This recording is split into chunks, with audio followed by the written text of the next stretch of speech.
महाराज जी, पूर्ण शरणागति किसे कहते हैं? दीक्षा लेने में एवं पूर्ण शरणागति में क्या अंतर है महाराज जी?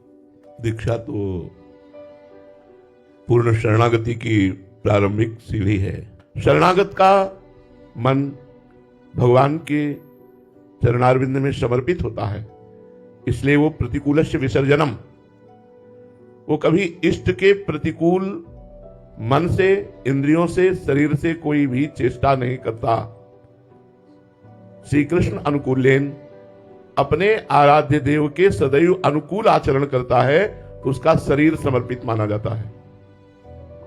वाणी के द्वारा नाम जप, नाम कीर्तन, भगवत लीला गुणानुवाद और हितकर मृदुवचन ये करते हुए वाणी से कभी अन्य का भरोसा न ले, केवल अपने इष्ट का भरोसा। वाणी से भी हमारी जबान किसी और के सामने ये ना बोल दे कि बस आपका ही भरोसा है, आपका ही सहारा है। नहीं, श्री जी की कृपा है, श्री जी का ही भरोसा है। बस वाणी से भी कभी हम किसी दूसरे को वो स्थान न दें जो अपने इष्ट और गुरु को देते हैं। तो हमारी वाणी समर्पित। मन का कार्य है संकल्प विकल्प करना। संकल्प विकल्प भोगों का करता है, मान प्रतिष्ठा के प्रति करता है और व्यवहार के प्रति करता है। लेकिन शरणागत का मन इष्ट और गुरु के लिए संकल्प विकल्प करता है। प्रभु के विषय में ही वो सोचता रहता है, कैसे मैं अपने इष्ट को सुख पहुंचाऊं, कैसे मैं अपने गुरुदेव को सुख पहुंचाऊं। ये मन से सोचना, तन से वही आचरण करना और वाणी से वही अनन्य भाव की निष्ठा का वचन बोलना और अहंकार से मैं इनके चरणों का दास हूं, मैं अपने इष्ट का दास हूं।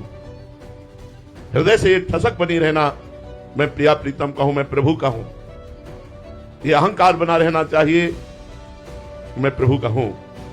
अहम समर्पित, वाणी समर्पित, तन समर्पित, मन समर्पित और अहम समर्पित। अहम में खास बात होती है, जो कुछ आपका माना हुआ है वो सब कुछ समर्पित हो गया। हमारा ऐश्वर्य, वैभव, मान, प्रतिष्ठा, जीवन सब कुछ समर्पित हो गया, क्योंकि अहम से ही स्वीकृति होती है। सर्वस्व समर्पित हो जाता है जब अहम समर्पित होता है। और जो ही वाणी, मन, तन और अहम समर्पित हुआ, स्वयं में अनुभव हो जाता है कि मैं प्रभु को समर्पित हो चुका हूं।